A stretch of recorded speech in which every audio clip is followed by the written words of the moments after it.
Bonjour à toutes et tous, bienvenue sur cette 5e édition du Salon du Management.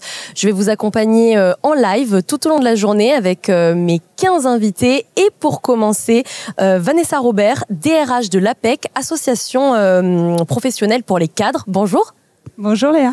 Merci d'être avec nous aujourd'hui. Vous êtes venu nous parler de santé mentale, notamment de la santé mentale des managers, souvent mise à rude épreuve ces dernières années particulièrement, on le sait.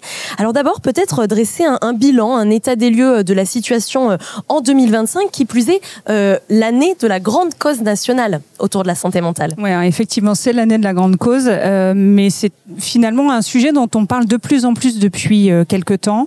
Peut-être qu'on peut prendre comme marqueur l'année du Covid, l'année 2020, où il y a beaucoup de choses qui ont changé dans le monde, mais aussi dans le monde de l'entreprise plus particulièrement et dans la fonction managériale.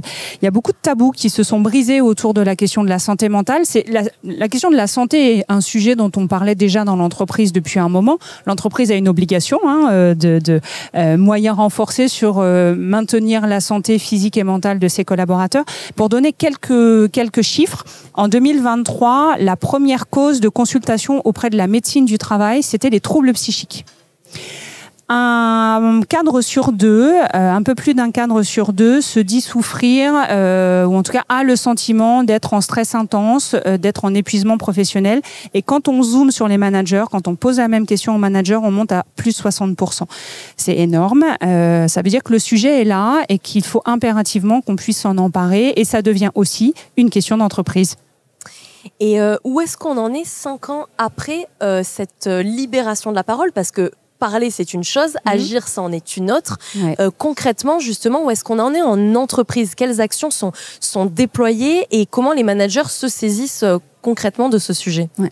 Alors, ce qui est hyper important dans ce que tu dis, c'est que finalement, la question de la santé mentale, elle reste pas aux portes de l'entreprise. L'individu, l'être humain, il arrive avec ses problématiques, ses questions, dont les questions de santé mentale.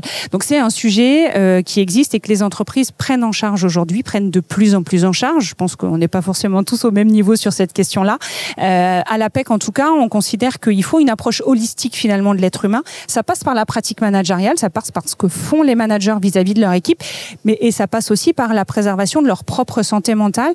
Le manager, il est mis un peu au cœur de tout dans l'entreprise. On parle parfois du manager super-héros. Il doit être coach, il doit supporter les équipes, il doit accompagner les équipes, il doit cadrer les équipes. On lui demande de faire des milliards de choses, mais peu se soucie finalement beaucoup de ce qui se passe chez lui pour sa propre santé mentale. Et ce serait bien aussi de rappeler l'intérêt de prendre ce sujet au sérieux. Et à l'inverse, du coup, quelles conséquences si justement on met un peu le sujet de côté ? Parce qu'il faut le reconnaître, c'est un sujet intime, complexe. On n'a peut-être pas envie d'ouvrir la boîte de Pandore, comme on dit. Ça relève aussi de ce qui peut se passer dans la sphère privée, oui, tu l'as dit. Donc du coup...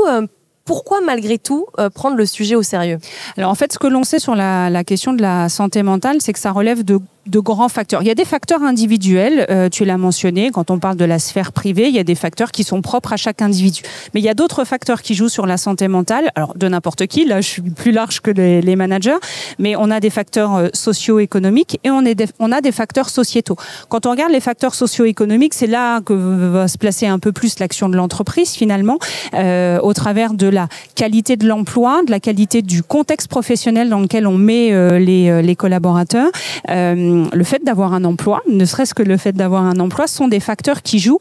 Et donc, on ne peut pas réduire la question de la santé mentale à juste une question de facteurs individuels. Et les conséquences, en fait, elles sont du même ordre que des conséquences quand on touche à la santé physique des collaborateurs. On a des dysfonctionnements dans les équipes, on a de l'absentéisme, on a une performance qui se réduit.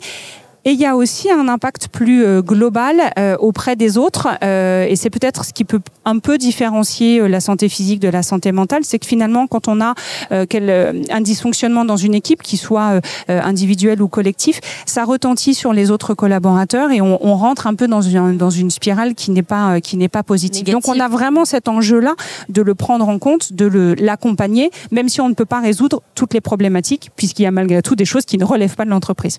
Très bien. Merci beaucoup, Vanessa. Merci à toi. Et merci également à vous toutes et tous de nous avoir suivis. Je vous donne rendez-vous pour le prochain invité.